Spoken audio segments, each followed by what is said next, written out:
Social ಮೀಡಿಯಾದಲ್ಲಿ ಸಿಕ್ಕಾಪಟ್ಟೆ viral ಆಗಿಬಿಟ್ಟಿದೆ. ಮಿಲಿಯನ್ಸ್ ಆಫ್ ವ್ಯೂಸ್ ಅಲ್ಲ, ತುಂಬಾ ವೈರಲ್ ಆಗೋಗಿದೆ. ಜನ ತುಂಬಾ ಇಷ್ಟಪಡ್ತಾ ಇದ್ದಾರೆ ಹಾಡುಗಳನ್ನ. ಅದು ಚಿತ್ರೀಕರಣನೂ ಕೂಡ ತುಂಬಾ ಇಷ್ಟಪಡ್ತಾ ಇದ್ದಾರೆ. ಅದು ನಮಗೆ ತುಂಬಾ ಪ್ಲಸ್ ಪಾಯಿಂಟ್ ಆಗಿದೆ. ಜನರಿಗೆ ಇವಾಗ ರಾಜರತ್ನಾಕರ ಅಂದ್ರೆ ಸಿನಿಮಾ ಯಾವುದು ಅಂತ ಹಾಡುಗಳ ಮೂಲಕ ಗುರುತಿಸೋ ರೀತಿನಲ್ಲಿ ಆಗಿದೆ. ಅದ್ಭುತವಾದ ಸಂಗೀತ ಬಂದಿದೆ, ಹಾಗೆ ಚಿತ್ರೀಕರಣ ಕೂಡ ತುಂಬಾ ಚೆನ್ನಾಗಿ ಬಂದಿದೆ. ನಾನು ಈ ಪಾತ್ರನ ಒಪ್ಕೊಳ್ಳೋದಕ್ಕೆ ಕಾರಣ ನಮ್ಮ ವೀರೇಶ್ ಸರ್ ನನಗೆ ಎಕ್ಸ್ಪ್ಲೈನ್ ಮಾಡಿದ ತಕ್ಷಣ ಇದು ಬೇರೆ, ನಾನು ಸುಮಾರು ಇದು ನನ್ನ 49ನೇ ಕನ್ನಡ ಚಲನಚಿತ್ರ ರಿಲೀಸ್ ಆಗ್ತಾ ಇರೋದು. ಸಾಕಷ್ಟು ತಾಯಿಯ ಪಾತ್ರವನ್ನ ಮಾಡಿದ್ರೂ ಸಹ ಇದು ತುಂಬಾ ವಿಭಿನ್ನವಾಗಿದೆ. ನಾವು ಚಿತ್ರಕಥೆ ಹೇಗೆ ವಿಭಿನ್ನವಾಗಿದೆಯೋ ನನ್ನ ಪಾತ್ರ ಕೂಡ ಹಾಗೆ ತುಂಬಾ ವಿಭಿನ್ನವಾಗಿದೆ. ಹೇಳಿದ ತಕ್ಷಣ ಒಪ್ಕೊಂಡೆ ನಾನು ಇದನ್ನು ಮಾಡ್ತೀನಿ ಅಂತ. ಮತ್ತೆ ಪ್ಲಸ್ ಪಾಯಿಂಟ್, ನಮ್ಮ ಪ್ರೊಡ್ಯೂಸರ್ ಸರ್ ಹೇಳಿದಾಗೆ ಇದ್ರ ಕಥೆ ಮಾತ್ರ ಅಮೇಝಿಂಗ್. ಹೇಗಿದೆ ಅಂತಂದ್ರೆ ತುಂಬಾ ವಿಭಿನ್ನವಾಗಿದೆ, ಅಟ್ ದ ಸೇಮ್ ಟೈಮ್ ಬಹಳ ಸಹಜವಾಗಿದೆ. ಯಾರಿಗೂ ಕೂಡ ಇದು ಒಂದೊಂದ್ಸಲ ಸಿನಿಮಾ ನೋಡಿದಾಗ ಅನ್ಸುತ್ತೆ ನಮ್ಗೆ ಈ ಸಿನಿಮಾದಲ್ಲಿ ಮಾತ್ರ ಸಾಧ್ಯಪ್ಪ, ರಿಯಲ್ ಲೈಫಲ್ಲಿ ಆಗೋದಕ್ಕೆ ಸಾಧ್ಯನೇ ಇಲ್ಲ ಅಂತ ಅನ್ಸುತ್ತೆ. ಆದ್ರೆ ಈ ಸಿನಿಮಾ ನೋಡಿದಾಗ ಪ್ರತಿಯೊಬ್ಬರಿಗೂ ಅನ್ಸೋದು ಎಲ್ಲಾರ ಮನೆಯಲ್ಲೂ ಈ ರೀತಿಯಾದಂತ ಒಂದೊಂದು ಪಾತ್ರಗಳು, ಕ್ಯಾರೆಕ್ಟರ್ ಇದ್ದೇ ಇರುತ್ತೆ ಎಲ್ಲರ ಮನೆಗಳಲ್ಲೂ. ಅದು ಜನರಿಗೆ ಬೇಗ ಮುಟ್ಟುವಂತಹ ಒಂದು ವಿಶೇಷತೆ ಈ ಕಥೆನಲ್ಲಿ ಇದೆ. ತಾತ ಆಗ್ಬೋದು, ತಾಯಿ ಆಗ್ಬೋದು, ನಮ್ಗಳ ಥರನೂ ಇರ್ತಾರೆ ಕಷ್ಟಪಡುವಂತ ಈ ಥರದವರು. ಆಮೇಲೆ ಅಂಧ ಒಂದು ಪ್ರೇಮ ಇರುತ್ತಲ್ಲ ತಾಯಂದಿರಿಗೆ ತಂದೆಯರಿಗೆ, ಆ ಥರದ ರೀತಿಯ ಒಂದು ತಾಯಿ, ಅದನ್ನ ತುಂಬಾ ಅಡ್ವಾಂಟೇಜ್ ತಗೋತಾರೆ ನಮ್ಮ ಹೀರೋ ಅವರು. ನಾನು ಜಾಸ್ತಿ ಹೇಳಕ್ ಹೋಗೋದಿಲ್ಲ, ಬಟ್ ನೋಡಿದಾಗ ಮಾತ್ರ ಜನರಿಗೆ ತುಂಬಾ ಈಸಿಯಾಗಿ ಮನ ಮುಟ್ಟುತ್ತೆ, ರಿಲೇಟ್ ಆಗತ್ತೆ. ಸೊ ಹಾಗಾಗಿ ತಪ್ಪು ಮಾಡ್ತಾರೋ ಮಕ್ಳಿಗೂ ಗೊತ್ತಾಗುತ್ತೆ ನಾನು ಇದೇ ತರ ಅಲ್ವಾ ಅಂತಾನೂ ಅನ್ಸುತ್ತೆ. ಅಷ್ಟು ಸೂಕ್ಷ್ಮ ರೀತಿನಲ್ಲಿ ನಿರ್ದೇಶಕರು ಅದನ್ನ ಮುಂದೆ ತಗೊಂಡು ಹೋಗಿದ್ದಾರೆ. ನೋಡ್ಲೇಬೇಕಾದಂತ ಚಿತ್ರ ಅಂತ ನನಗನ್ಸತ್ತೆ. ಇನ್ನು ನೀವೇ ನೋಡಿದ್ರಿ, ಟ್ರೇಲರ್ ನೋಡಿದ್ರಿ, ಅಮೇಸಿಂಗ್ ಆಗಿದೆ. ಹಾಡುಗಳು ರಾಜರತ್ನಾಕರ ಸಿನಿಮಾದಲ್ಲಿ ನಾಯಕ ನಟನಾಗಿ ಅಭಿನಯ ಮಾಡಿದ್ದೀನಿ. ಇದಕ್ಕೆ ಕಾರಣಕರ್ತರು ಜಯರಾಮ್ ಸರು ಹಾಗೆ ವೀರೇಶ್ ಸರು. ಥ್ಯಾಂಕ್ಸ್ ಹೇಳಿದ್ರೆ ತುಂಬ ಚಿಕ್ಕದಾಗುತ್ತೆ. ನನ್ನ ಮನಸ್ಸಲ್ಲಿ ತುಂಬ ದೊಡ್ಡ ಗೌರವ ಇದೆ ಅವ್ರಿಗೆ, ಅಷ್ಟೇ. ಈ ಥರ ಒಂದು ಅದ್ಭುತವಾದ ಕತೆ. ಇಲ್ಲಿ ನಾನು ಹೀರೋ ಅನ್ನೋದಕ್ಕಿಂತ ಎಲ್ಲ ಪಾತ್ರಗಳು ನನ್ನ ಹೀರೋನ ಮಾಡ್ತವೆ. ಆ್ಯಕ್ಚುಲಿ ಕತೆ ಮೆರೆದಾಗ, ಪಾತ್ರಗಳು ಮೆರೆದಾಗ ಒಬ್ಬ ಹೀರೋ ಉಟ್ಕೊತಾನೆ ಅಂತ ತುಂಬ ಹಿರಿಕರು ಹೇಳ್ತಿರೋವಂಥ ಮಾತುಗಳನ್ನ ಕೇಳ್ಕೊಂಡು ಬೆಳೆದಿರೋರು ನಾವು. ಸೊ ಈ ಸಿನಿಮಾದಲ್ಲಿ ಇಂಥ ಕತೆ ನನಗೆ ಸಿಕ್ಕಿರೋವಂಥದ್ದು ತುಂಬ ಖುಷಿಯಾಗುವಂಥ ವಿಚಾರ. ಯಾಕೆ ಅಂದರೆ ನಾನು ಲಾಸ್ಟ್ ಸಿನಿಮಾ ಮಾಡಿ ನೆಕ್ಸ್ಟ್ ಸಿನಿಮಾ ಯಾವ ಥರ ಸಿನಿಮಾ ಸ್ಕ್ರಿಪ್ಟ್ ಬೇಕು ಅಂತ ನಾನು ಅನ್ಕೊತಿದ್ನು. ಅಂದರೆ ಎಲ್ಲರೂ ವರ್ಲ್ಡ್ ಕ್ಲಾಸ್ ಸಿನಿಮಾ ಮಾಡಬೇಕು, ವರ್ಲ್ಡ್ ಲೆವೆಲ್ಗೆ ಸಿನಿಮಾ ಮಾಡಬೇಕು ಅಂತ ಥಿಂಕ್ ಮಾಡೋ ಒಂದು ವರ್ಗ ಇದೆ ನಮ್ಮ ಇಂಡಸ್ಟ್ರಿಯಲ್ಲಿ. ಬಟ್ ನನಗೆ ಅದಿಷ್ಟ ಇರಲಿಲ್ಲ. ನನಗೆ ನಮ್ಮ ನೇಟಿವಿಟಿ ಕಥೆಗಳನ್ನ ಹೇಳಬೇಕು, ಅಲ್ಲಿರೋರು ಇಲ್ಲಿ ಕತೆ ನೋಡಲಿ ಅನ್ನೋದು ನನ್ನ ಒಂದು ಇಂಟೆನ್ಷನ್ ಆಗಿತ್ತು.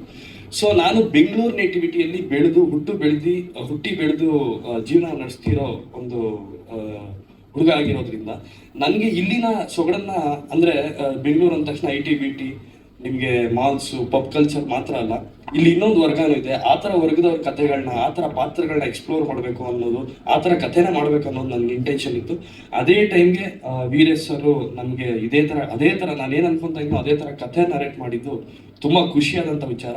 ಅದರಲ್ಲೂ ಮೊದಲನೇ ಸಿನಿಮಾಗೆ ಟೈಟ್ಲ್ ಕ್ಯಾರೆಕ್ಟರ್ ಸಿಕ್ಕಿರೋದು ತುಂಬ ದೊಡ್ಡ ಖುಷಿ ಇರೋವಂಥ ವಿಚಾರ. ಈ ಸಿನಿಮಾ ಖಂಡಿತವಾಗ್ಲೂ ಚೇತನ್ ಅವ್ರು ಹೇಳಿದ್ರು, ಎಲ್ಲರೂ ಸಿನಿಮಾ ಬಗ್ಗೆ ಹೇಳ್ಬಿಟ್ಟಿದ್ದಾರೆ, ನಾನು ಜಾಸ್ತಿ ಹೇಳಿದ್ರೆ ಅದು ತಿರ್ಗಾ ಅದೇ ರಿಪೀಟ್ ಆಗುತ್ತೆ. ತುಂಬ ಜನಕ್ಕೆ ತೋರಿಸಿದ್ದೀವಿ, ತುಂಬ ಭರವಸೆಯಿಂದ ಇದ್ದೀವಿ. ನೋಡಿದವ್ರು ಯಾರು ಚೆನ್ನಾಗಿಲ್ಲ ಅಂತ ಹೇಳಕ್ ಸಾಧ್ಯ ಇಲ್ಲ ಅನ್ನೋದು ನಮ್ಮ ಒಂದು ಕಾನ್ಫಿಡೆನ್ಸು. ಸೊ ಆದಷ್ಟು ಬೇಗ ರಿಲೀಸ್ ಆಗುತ್ತೆ. 27ನೇ ತಾರೀಕು ಎಲ್ಲ ಕರ್ನಾಟಕದಾದ್ಯಂತ ರಿಲೀಸ್ ಆಗುತ್ತೆ. ಎಲ್ಲರೂ ಥಿಯೇಟರ್ಗೆ ಹೋಗಿ ಸಿನಿಮಾ ನೋಡಿದ್ದೆ. ನಾನು ಮಾತಾಡಬೇಕು ಅಂದ್ಕೊಂಡೆ, ಸ್ವಲ್ಪ ಗೊಂದಲದಲ್ಲಿ ಮರ್ತ್ಕೊಂಡೆ. ಅಪ್ಸರಾ ಅಂದರೆ ನಿಜವಾದ ಹೆಸರು ವಿದ್ಯಾಶ್ರೀ ಅಂತ, ಸಿನಿಮಾಗೆ ಅಪ್ಸರಾ ಅಂತ ಅವರು ನಾಮಾಂಕಿತರಾಗಿದ್ದರು. ಇವತ್ತು ನಮ್ಮ ಜೊತೆಗಿಲ್ಲ, ತುಂಬ ಆಘಾತಕಾರಿ ವಿಚಾರ. ಬಟ್ ತುಂಬ ಮಿಸ್ ಮಾಡ್ಕೊತಾ ಇದ್ದೀವಿ ಅಪ್ಸರಾ ನಿಮ್ಮನ್ನು. ಯಾವತ್ತೂ ನಮ್ಮ ಮನಸ್ಸಲ್ಲಿ ಉಳ್ಕೊಂಡಿರ್ತೀರಾ. ಈ ಸಿನಿಮಾ ನೋಡಿದಾಗ ಅವರ ಅಭಿನಯದ ತಾಕತ್ತು ಏನಂತ ನಿಮಗೆ ಗೊತ್ತಾಗುತ್ತೆ. ಸೊ ಇಡೀ ಟೀಮ್ ಅವ್ರನ್ನ ಮಿಸ್ ಮಾಡ್ಕೊತಾ ಇದ್ದೀವಿ. ಇದ್ರ ಬಗ್ಗೆ ಅವ್ರ ತಂದೆ ರಾಮಕೃಷ್ಣ ಸರ್ ಇದ್ದಾರೆ, ಅವ್ರ ಬಗ್ಗೆ ಒಂದೆರಡು ಮಾತಾಡ್ತಾರೆ. ಜಂಬೂದ ಫಿಲ್ಮ್ಸ್ ಬ್ಯಾನರ್ನಲ್ಲಿ ಜಯರಾಮ್ ಸಿಂಗ್ ಮಾರೂರ್ ಅವರು ಚಿತ್ರ ನಿರ್ಮಾಣದ ಹೊರೆಯನ್ನು ಹೊತ್ತಿದ್ದಾರೆ.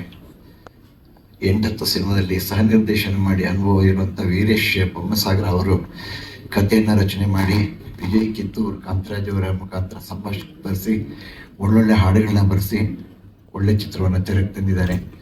ನಾನು ಇದರಲ್ಲಿ ನಾಯಕನ ತಾತನ ಕ್ಯಾರೆಕ್ಟರ್ ಮಾಡಿದ್ದೀನಿ. ಬೇಜವಾಬ್ದಾರಿ ವ್ಯಕ್ತಿಯಾಗಿ ಸಿನಿಮಾದಲ್ಲಿ ಮಿಂಚಿ ಅವನು ಹೇಗೆ ಪರಿವರ್ತನೆ ಆಗ್ತಾನೆ, ಅವನು ಹೇಗೆ ಒಳ್ಳೆಯವನಾಗ್ತಾನೆ ಅನ್ನೋದೇ ಚಿತ್ರದ ಸಾರಾಂಶ. ನಿರ್ದೇಶಕರುಗಳು ಒಳ್ಳೆ ಕೆಲಸ ತಗೊಂಡಿದ್ದಾರೆ, ಎಲ್ಲರಿಂದ ಅಭಿನಯ ಮಾಡಿಸಿದ್ದಾರೆ. ಚಿತ್ರ ತುಂಬ ಚೆನ್ನಾಗಿ ಬಂದಿದೆ. ಈಗಾಗಲೇ ಸೋಷಿಯಲ್ ಮೀಡಿಯಾದಲ್ಲಿ ಎಲ್ಲ ಕಡೆಯೂ ತುಂಬ ಫೇಮಸ್ ಆಗಿ ಒಳ್ಳೆ ರಿಪೋರ್ಟ್ಸ್ ಬರ್ತಿದೆ, ರಿವ್ಯೂಸ್ ಚೆನ್ನಾಗಿದೆ. ತಾವೆಲ್ಲರೂ ಈ ಸಿನಿಮಾನ ಥಿಯೇಟ್ರಿಗೆ ಬಂದು ನೋಡಿ ಈ ಸಿನಿಮಾ ತಂಡಕ್ಕೆ ಒಳ್ಳೆ ಜಯ ಸಿಗಲಿ. ಕರ್ನಾಟಕದಲ್ಲಿ ಕನ್ನಡ ಚಿತ್ರರಂಗಕ್ಕೆ ಹೊಸ ನಿರ್ದೇಶಕರು, ಹೊಸ ನಿರ್ಮಾಪಕರು, ನಾಯಕ ನಟರು ಎಲ್ಲರೂ ಹೆಚ್ಚಾಗಿ ಹೊಸದಾಗಿ ಬರಲಿ ಅಂತ ಕೇಳ್ಕೊಡ್ತೀನಿ. ನೀವೆಲ್ಲರೂ ಥಿಯೇಟ್ರಿಗೆ ಬಂದು ನೋಡಿ, ಕನ್ನಡವನ್ನು ಹರಿಸಿ, ಕನ್ನಡತನವನ್ನು ಹರಿಸಿ, ಕನ್ನಡ ಚಿತ್ರರಂಗವನ್ನು ಬೆಳೆಸಿ ಅಂತ ಕೇಳ್ಕೊಡ್ತೀನಿ. 12 ವರ್ಷ ಆಯಿತು. ಶಿವರಾಮ್ ಸಿಂಗ್ ಬಾಬು ಹಾಗೂ ಕೆಲವೊಂದಿಷ್ಟು ಡೈರೆಕ್ಟರ್ಗಳ ಹತ್ರ, ಆಮೇಲೆ ಸೀರಿಯಲು, ಸಿನಿಮಾಗಳಲ್ಲಿ ಅಸಿಸ್ಟೆಂಟ್ ಮತ್ತು ಅಸೋಸಿಯೇಟ್ ಆಗಿ ಕೆಲಸ ಮಾಡಿದ್ದೀನಿ. ಕೆಲವೊಂದಿಷ್ಟು ಕಡೆ ರೈಟರ್ ಆಗಿ ಕೆಲಸ ಮಾಡಿದ್ದೀನಿ ಕೆಲವು ಸಿನಿಮಾ. ಇದು ನನ್ನ ಮೊದಲನೇ ಸಿನಿಮಾ, ರಾಜರತ್ನಾಕರ ಅಂತ. ದುಃಖದ ಸಂಗತಿ ಅಂದರೆ ನಮ್ಮ ಸಿನಿಮಾದ ನಾಯಕ ನಟಿ ಅಪ್ಸರ್ ಅವರು ನಮ್ಮನ್ನು ಅಗಲಿದ್ದಾರೆ. ತುಂಬ ಡೆಡಿಕೇಟೆಡ್, ಹಾರ್ಡ್ ವರ್ಕರು, ತುಂಬ ಪ್ರತಿಭಾನ್ವಿತ ನಟಿ, ಕನ್ನಡ ಚಿತ್ರರಂಗದಲ್ಲಿ ಬೆಳಿಬೇಕಾಗಿರುವಂಥ ನಟಿ. ಬಟ್ ಅನ್ಫಾರ್ಚುನೇಟ್ಲಿ ನಮ್ಮನ್ನೆಲ್ಲ ಅಗಲಿದ್ದಾರೆ. ಸಿನಿಮಾ ವಿಷಯಕ್ಕೆ ಬಂದರೆ, ಇದು ಒಬ್ಬ ಲೋವರ್ ಮಿಡಲ್ ಕ್ಲಾಸ್ ಫ್ಯಾಮಿಲಿಯಿಂದ ಹುಟ್ಟಿರುವಂಥ ಹುಡುಗ, ಸೋಂಬೇರಿ ಮತ್ತು ದುರಹಂಕಾರದಲ್ಲಿ ಮೆರಿತಾ ಇರೋವಂಥ ಹುಡುಗ. ಅವನ ಲೈಫಲ್ಲಿ ಒಂದು ಲವ್ ಆಗುತ್ತೆ. ಲವ್ ಆದಮೇಲೆ ಅವನ ಲೈಫಲ್ಲಿ ಏನೇನು ತಿರುವುಗಳಾಗುತ್ತೆ ಅನ್ನೋದೇ ಸಿನಿಮಾದ ಕತೆ. ಇದು ಎಲ್ಲರಿಗೂ ಆಟ ಆಗುವಂಥ ಕತೆ ಇದು. ಯಾಕಂದರೆ ಪ್ರತಿಯೊಂದು ಮನೆಯಲ್ಲಿ ಈ ಥರ ಕ್ಯಾರೆಕ್ಟರ್ಗಳು ಇರ್ತವೆ. ಈ ಥರ ಕುಟುಂಬದಲ್ಲಿ ಪ್ರತಿಯೊಂದು ಕುಟುಂಬದಲ್ಲಿ ಈ ಥರ ಒಂದು ಕ್ಯಾರೆಕ್ಟರ್ಗಳು ಇದ್ದೇ ಇರ್ತವೆ. ಹಾಗಾಗಿ ಈ ಕಥೆನ ಆಯ್ಕೆ ಮಾಡ್ಕೊಂಡು ನಾವು ಮಾಡಿದ್ದೀವಿ. ಪ್ರೊಡ್ಯೂಸ್ ಮಾಡಿದ್ದೀನಿ. ಬಟ್ ನಾನು ಪ್ರೊಡ್ಯೂಸ್ ಮಾಡೋಕ್ಕೆ ಕಾರಣ ಅಂದರೆ ಈ ಒಂದು ಕಥೆನೇ ಅಂತ ಹೇಳ್ಬೋದು. ಫಸ್ಟ್ ಆಫ್ ಆಲು ತುಂಬ ಎಮೋಷ್ನಲ್ ಕತೆ. ಮಾಮೂಲಿ ನಾರ್ಮಲಾಗಿ ಎಲ್ಲ ಕಡೆ ಎಲ್ಲರ ಮನೆಯಲ್ಲೂ ಏನು ನಡೆಯುತ್ತೆ ಅನ್ನೋ ಬೇಸ್ ಮೇಲೆ ಕತೆ ಇದೆ. ಆಲ್ಮೋಸ್ಟ್ ಅಲ್ಲಿ ಈ ಸಿನಿಮಾ ಮಾಡ್ಬೇಕಂದ್ರೆ ಕಾರಣನೇ ಕತೆ. ಇಲ್ಲ ಸರ್, ಅವರೇ ಕತೆ ಮಾಡಿತ್ತು. ನೋಡಬೇಕು ಸರ್ ಸಿನಿಮಾ. ಎಲ್ಲ ಅಂಶಗಳೂ ಇದರಲ್ಲಿ ತುಂಬ ಎಮೋಷನಲ್ ಇದೆ. ತಾಯಿ ಮಗಂದು, ಮತ್ತು ತಾತಂದು, ಫ್ರೆಂಡ್ದಾಗಿರ್ಬೋದು, ಒಂದು ಲವರದಾಗಿರ್ಬೋದು, ಪ್ರತಿಯೊಂದು ಕ್ಯಾರೆಕ್ಟರ್ಗಳೂ ಎಮೋಷನಲ್. ಬೇಕಾಗಿದ್ದಾರೆ ಸಿನಿಮಾದಲ್ಲಿ. ನೀವೆಲ್ಲ ನನ್ನ ನೋಡಿದ್ರಿ. ಅಲ್ಲಿ ಒಂದು ಕಾಮಿಡಿಯನ್ ಆಗಿ ಮಾಡ್ತಾ ಇದ್ದೆ. ಇಷ್ಟು ದಿನ ಶಾರ್ಟ್ ಫಿಲಮ್ಸ್ ಎಲ್ಲ ಆಗಲಿ, ಒಂದಷ್ಟು ಸಿನಿಮಾಗಳಲ್ಲಿ ಮಾಡ್ಕೊಂಡ್ಬಂದಿದ್ದೀನಿ. ಆ ಫಿಲಮ್ಗೂ ಈ ಫಿಲಮ್ಗೂ ವಿಶೇಷತೆ ಏನಂದರೆ, ಇದರಲ್ಲಿ ನಂದು ಬೇರೆ ರೀತಿಯಾದ ಪಾತ್ರ. ಅಂದರೆ ಒಬ್ಬ ಸೈಲೆಂಟ್ ಲೋಯರ್ ಮಿಡ್ಲ್ ಕ್ಲಾಸ್ ಹುಡುಗ. ಈಗ ರಾಜನ ಸ್ನೇಹಿತ ಅಂದರೆ ಸೇಮ್ ನಾನು ಒಂದೇ ಗಲ್ಲಿಯವನು, ಅವನ ಅಕ್ಕಪಕ್ಕದ ಮನೆ ಹುಡುಗ. ಸೊ ನಾನು ಸಹ ಒಂಥರ ಬೇರೆ ಥರ ಲವರ್ ಬಾಯ್. ಇದರಲ್ಲಿ ಒಂದಷ್ಟು ಎಮೋಷ್ನಲ್ ಆಗಿ ನಾನು ನಟಿಸಿದ್ದೀನಿ. ಒಂಥರ ಸೈಲೆಂಟ್ ಹುಡುಗನ ಪಾತ್ರ. ಈ ಥರದ ಪಾತ್ರಕ್ಕೋಸ್ಕರ ನಾನು ಕಾಯ್ತಾ ಇದ್ದೆ. ಅಂದರೆ ಸಿನಿಮಾದಲ್ಲಿ ಒಬ್ಬ ಕಾಮಿಡಿಯನ್ ಅಂದರೆ ಬರೀ ಕಾಮಿಡಿ ಕ್ಯಾರೆಕ್ಟರ್ಗಳೇ ಸಿಗ್ತಾ ಇರುತ್ತೆ. ಪೂರ್ಣ ಪ್ರಮಾಣದ ಕಲಾವಿದನಾಗಿ ಗುರ್ಸ್ಕೋಬೇಕು ಅಂದರೆ ಒಂದಷ್ಟು ಬೇರೆ ರೀತಿಯಾದ ಪಾತ್ರಗಳನ್ನು ಮಾಡಬೇಕು ಅನ್ನೋದು ಕಲಾವಿದನ ಬಯಕೆ ಆಗಿರುತ್ತೆ. ಸೊ ಇದೊಂದು ಬೇರೆ ರೀತಿಯಾದ ವಿಶೇಷವಾದ ಪಾತ್ರ ಸಿಕ್ಕಿದೆ. ತುಂಬ ಜನ ಇಷ್ಟಪಡ್ತಿದ್ದಾರೆ ಪಾತ್ರನ. ಯಾಕಂದರೆ ನಮ್ಮ ಸಿನಿಮಾ ತಂಡಕ್ಕೆ ಕಾನ್ಫಿಡೆನ್ಸ್ ಏನಂದರೆ, ಸಿನಿಮಾನ ಯಾರೊಬ್ಬರು ಸಹ ಜರಿಯಲ್ಲ, ಪ್ರತಿಯೊಬ್ಬರು ಇಷ್ಟಪಟ್ಟೇ ಬಿಡ್ತಾರೆ ಅನ್ನೋ ಭರವಸೆ ಇತ್ತು. ಹಾಗಾಗಿ ಒಂದಷ್ಟು ಕಾಲೇಜುಗಳಲ್ಲಿ ಧೈರ್ಯವಾಗಿ ತೋರಿಸಿದ್ವಿ. ಈಗ ಎಷ್ಟೋ ಜನ ಒಂದು ಚಿಕ್ಕದು ಡಬ್ಬಿಂಗ್ ನಡೀತಾ ಇದ್ರು ಸಹ ಒಳಗೆ ಬಿಡಲ್ಲ, ಸಿನಿಮಾ ಎಲ್ಲಿ ರಿವೀಲ್ ಆಗ್ಬಿಡುತ್ತೆ, ಎಲ್ಲಿ ಲೀಕ್ ಆಗ್ಬಿಡುತ್ತೆ ಅಂತ. ಒಂದಷ್ಟು ಎಲ್ಲೋ ಒಂದು ಸಿನಿಮಾ ನೋಡ್ತಾ ಇದ್ರು ಸಹ ಟೆಕ್ನಿಷಿಯನ್ಸ್ ಮಾತ್ರ ನೋಡ್ತಾ ಇರ್ತಾರೆ, ಯಾರಿಗೂ ಆರ್ಟಿಸ್ಟ್ಗಳಿಗೂ ಸಹ ತೋರಿಸಿರಲ್ಲ. ಬಟ್ ನಮ್ಮ ಡೈರೆಕ್ಟರ್ಗೆ, ಸಿನಿಮಾ ಮೇಲೆ ನಮ್ಮ ತಂಡಕ್ಕೆ ಎಷ್ಟು ಕಾನ್ಫಿಡೆನ್ಸ್ ಇತ್ತಂದ್ರೆ, ಸಿನಿಮಾನ ಯಾರೊಬ್ರು ಸಹ ಜರಿಯಲ್ಲ, ಹೇಳಿದ್ರೆ ಸಿನಿಮಾ ಚೆನ್ನಾಗಿದೆ ಅಂತಾನೆ ಹೊರಗಡೆ ಹೇಳ್ತಾರೆ ಅನ್ನೋ ಭರವಸೆ ಇತ್ತು. ಹಾಗಾಗಿ ಒಂದಷ್ಟು ಕಾಲೇಜುಗಳಿಗೆ, ಮಾಲೂರಲ್ಲಿ ಒಂದಷ್ಟು ಕಾಲೇಜುಗಳಿಗೆ ತೋರಿಸಿದ್ವಿ, ತಾಯಂದ್ರಿಗೆ ತೋರಿಸಿದ್ವಿ. BBMPಯಲ್ಲಿ ವರ್ಕ್ ಮಾಡುವಂಥ ತಾಯಂದ್ರು, ತರಕಾರಿ ಮಾಡುವಂಥವ್ರು, ಅವ್ರಿಗೆ ಸಿನಿಮಾ ಗಂಧಗಳಿಗೆ ಗೊತ್ತಿರಲ್ಲ. ಒಂದಷ್ಟು ಎಮೋಷನಲ್ ಸಿನಿಮಾಗಳನ್ನ ತುಂಬ ಇಷ್ಟಪಡ್ತಾರೆ. ಅವ್ರು ಥಿಯೇಟ್ರಿಗೆ ಹೋಗೋದು ಸಹ ಕಡಿಮೆ.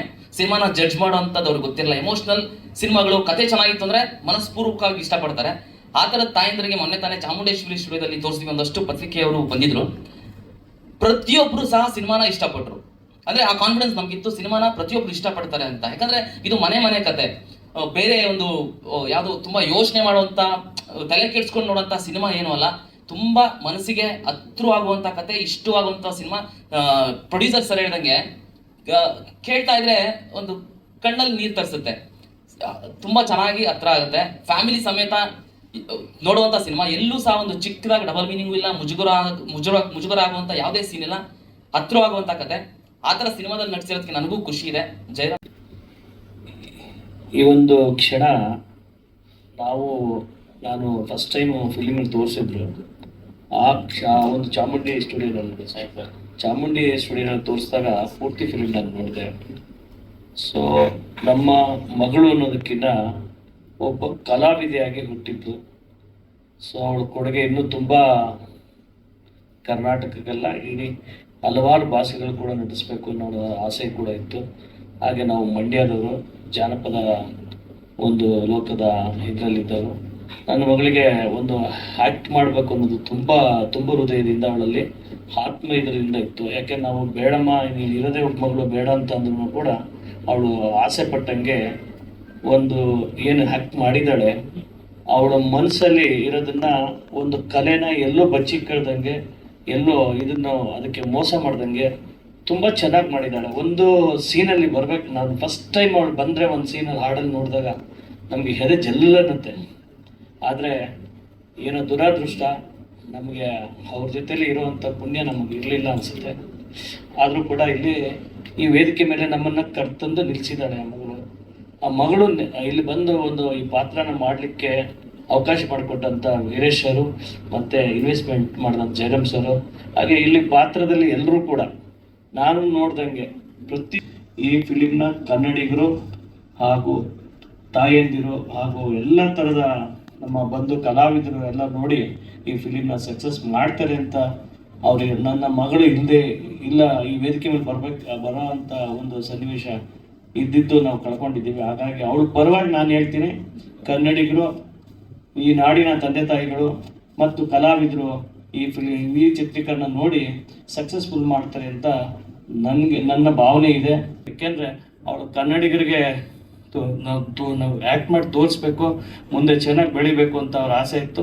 ಈ ಚಿತ್ರದಿಂದ ಅವರು ಜನ ನೋಡಿ ಅವಳಿಗೆ ಒಂದು ಆಶೀರ್ವಾದ ಮಾಡಬೇಕು ಅಂತ ಎಲ್ಲ ಕನ್ನಡಿಗರಲ್ಲಿ ಮತ್ತು ಕಲಾ ತಂಡದಲ್ಲಿ ನೋಡುಗರಲ್ಲಿ ಎಲ್ಲರಿಗೂ ಮನವಿ ಮಾಡ್ತಾರೆ.